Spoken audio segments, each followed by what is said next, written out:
Hallo und herzlich willkommen. In diesem Video möchte ich euch einmal zeigen, wie sich mein Naturaquarium in den letzten Wochen entwickelt hat. Ich hatte das Aquarium Anfang März 2019 eingerichtet und da sah es so aus. Das Video darüber, wie ich es bepflanzt habe, blende ich jetzt rechts oben ein. Ich wollte einen Bachlauf darstellen und im Strömungsschatten der Wurzel sollten Pflanzen wachsen. Um die Strömung sichtbar zu machen, hatte ich Vallisnerien hinter die Wurzel gepflanzt. 6 Wochen später sah es dann so aus. Alles war etwas grüner geworden, besonders das Moos war schön gewachsen und das Liliopsis brasiliensis war zurückgeschnitten, weil die im März gewachsenen Blätter anfingen zu welken und ich hatte gehofft, so das Nachwachsen neuer Triebe zu fördern. Die Vallisneria spiralis taiga hatte ich auch sehr zurückgeschnitten, weil sie über und über mit haarigen Algen überzogen waren, die sie schon aus dem Geschäft mitgebracht hatten. Den Rückschnitt hätte ich mir aber auch sparen können, weil die Algen trotzdem sofort auf die stehen gebliebenen Stängel übergegangen sind und inzwischen auch andere Pflanzen im ganzen Aquarium befallen hatten. Die Vallisnerien liefen aber unten wieder schön aus und ich hoffte, in ein paar Wochen würden sie wieder schön in der Strömung stehen.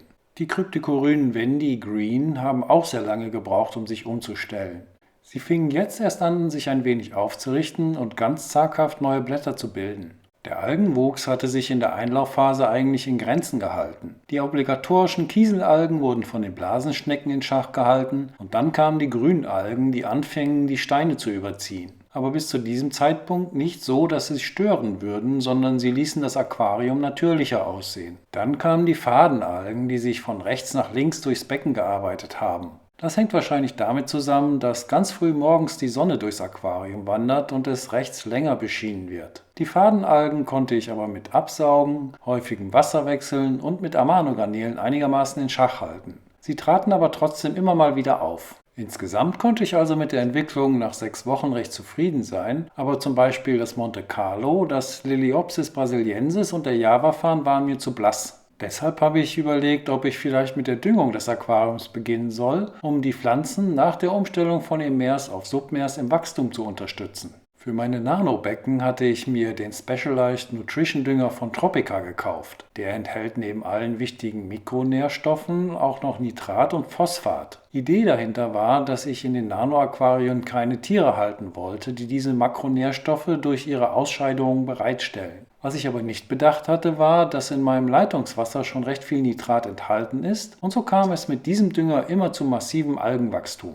Das wollte ich mir in meinem Naturaquarium ersparen und deshalb habe ich mir den Eisen Power Dünger von Greenscaping bestellt. Einen Link zum Shop findet ihr in der Videobeschreibung. Das Video ist aber nicht gesponsert und ich habe den vollen Preis für Dünger und Dosierer bezahlt. Wie der Name schon sagt, handelt es sich dabei um einen hochdosierten Eisendünger, der aber auch alle anderen wichtigen Mikronährstoffe enthält. Für die Makronährstoffe gibt es Extradünger, die man dazugeben kann, wenn man sie denn braucht. Das sollte man aber durch regelmäßiges Nachmessen der Wasserwerte überprüfen. Alles war gut verpackt und der Dünger sowie der mitbestellte Dosierer und eine Spritze waren enthalten. Neben den gesamten Inhaltsstoffen befindet sich auf der Flasche noch eine Dosieranleitung. So kann man sich selber ausrechnen, wie viel Dünger man pro Tag ins Aquarium geben sollte. Dafür muss man aber erst die Bedingungen überprüfen. Hat man viel Licht, mittleres Licht oder wenig Licht? Dann noch, ob man CO2 dazu gibt oder nicht, denn ohne CO2 wachsen die Pflanzen ja langsamer und brauchen somit auch weniger Nährstoffe.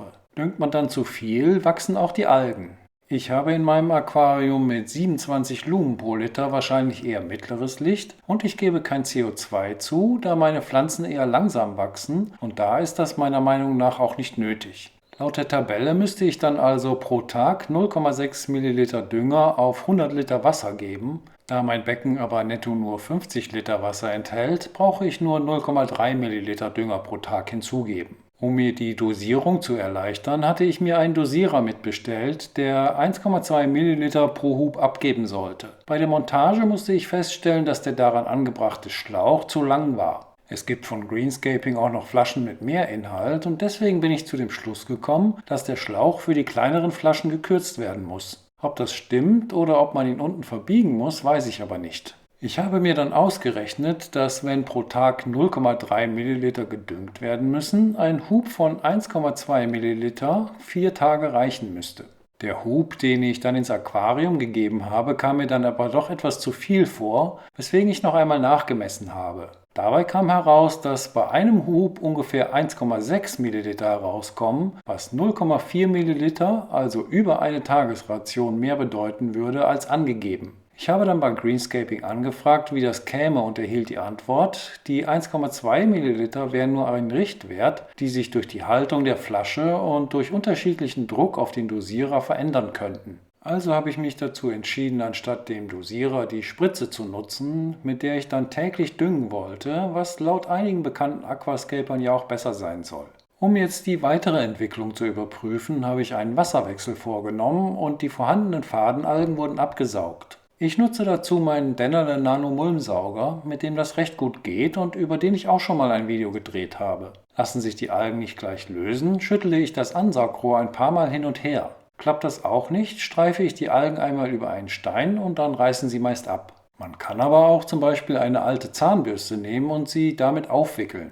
Die Scheiben habe ich auch gründlich gereinigt, um zu sehen, ob dort nach der Düngung eventuell vermehrt Algen auftreten. Ich schneide mir dafür ein kleines Stück aus einem Spülschwamm, mit dem ich mit einer Pinzette am Glas entlang schrubbe. Das finden die Amano-Garnelen immer ganz besonders interessant. Eine Woche nach Beginn der Düngung waren die Vallisnerien etwas gewachsen und schauten hier ein kleines Stück über die Wurzel hinaus. Außerdem waren diese Triebe auch etwas dicker geworden. Ansonsten sah aber alles aus wie in der Woche davor, nur dass die Fadenalgen verstärkt zurückgekommen waren, was ich erst einmal auf die Überdüngung am Anfang mit dem ungenauen Dosierer zurückgeführt habe. Allerdings hatten sich auch diese seltsamen Algen, die anfangs nur auf den Vallisnerien waren, wie hier auf dem Javafarn, im ganzen Aquarium verteilt. Hier an dieser Wurzel der Anubias sieht man sie jetzt einmal ganz genau. Man kann sie nicht absaugen und auch nicht abreiben. Sie waren jetzt einfach da und ich hoffte, dass sie irgendwann mit der Zeit weggehen würden, wenn sich hoffentlich einmal ein Gleichgewicht eingestellt hat. Gefreut habe ich mich über die kleinen Blätter, die die Bucephalandras an verschiedenen Stellen neu gebildet hatten. Anscheinend hatten sie sich jetzt endlich von emers auf submers umgestellt und hatten beschlossen, dass es an der Zeit war, auch einmal zu wachsen. Hinter der Wurzel entstand nun langsam der angestrebte kleine Dschungel und es sah alles ziemlich gut aus. Auch die Kryptokorynen hier rechts oben fingen langsam an zu wachsen.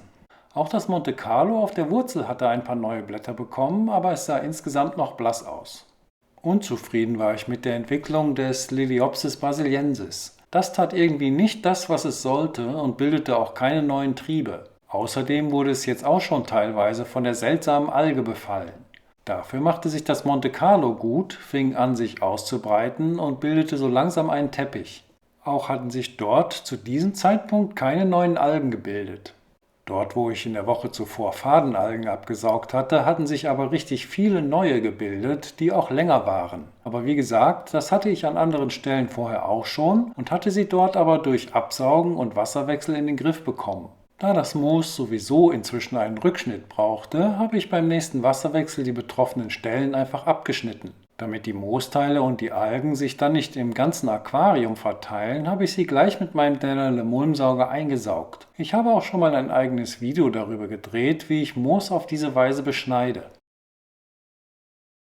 So sah das Aquarium nach dem Wasserwechsel schon wieder viel besser aus. Inzwischen waren ja 7 Wochen nach dem Einsetzen der Pflanzen vergangen und ich habe beschlossen, erst einmal mit der Düngung mit 0,3 Millilitern pro Tag fortzufahren und sie zu unterbrechen oder mehr Wasserwechsel zu machen, falls die Algen überhand nehmen sollten.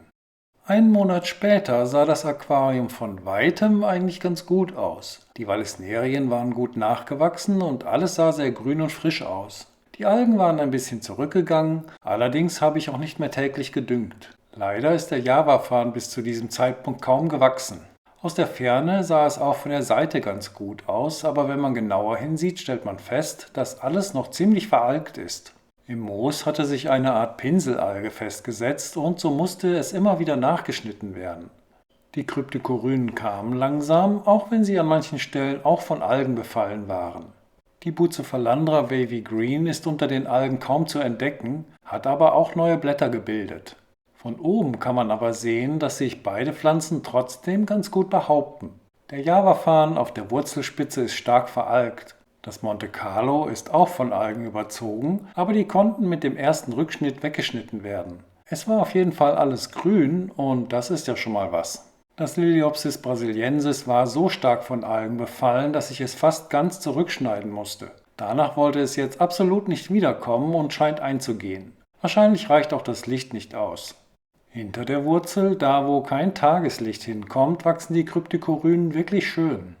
Dort soll sich ja eine Art Urwald bilden, in dem sich die Fische verstecken können, und das tun sie auch und fühlen sich auch sichtlich wohl.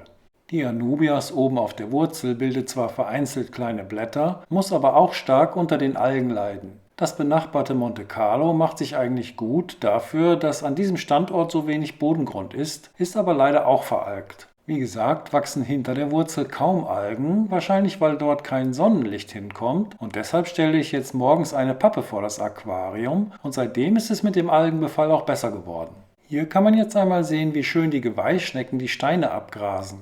Leider lassen sie dabei diesen hellgrünen Algenteppich links oben stehen und der macht mir am meisten Probleme. Diesen großen Kiesel haben sie allerdings bis auf den Punkt in der Mitte sehr schön sauber gemacht. Ja, und so sieht das Aquarium aktuell aus. Seit ich die Pappe morgens vor das Aquarium stelle und kein direktes Sonnenlicht mehr hereinkommt, sind die Algen sehr zurückgegangen. Die Vallisnerien sind noch größer geworden und ich musste auch schon ein paar davon herausschneiden, die zu lang geworden waren. Das Moos hat sich nach mehreren Rückschnitten prächtig entwickelt und auch das Monte Carlo ist zurückgekommen. Würde jetzt noch das Liliopsis brasiliensis wachsen, wäre es eigentlich so, wie ich es mir bei der Einrichtung vorgestellt habe. Aber das wird wohl bald zusammen mit dem Javafarn, der gerade braun wird, ganz eingehen. Ich finde jetzt, das Aquarium sieht trotz oder gerade wegen der noch verbliebenen Algen recht naturnah aus und ich schaue immer gerne hinein. In einem der nächsten Videos stelle ich dann die Tiere vor, die ich darin halte. Wenn du das nicht verpassen und mich unterstützen willst, dann abonniere meinen Kanal, falls du es noch nicht getan hast, und aktiviere die Benachrichtigungsglocke. Ich hoffe, dieses Video hat dir gefallen. Wenn ja, dann freue ich mich immer über einen Daumen nach oben. Ich sage Tschüss, danke fürs Zuschauen und macht euch mal wieder die Hände nass.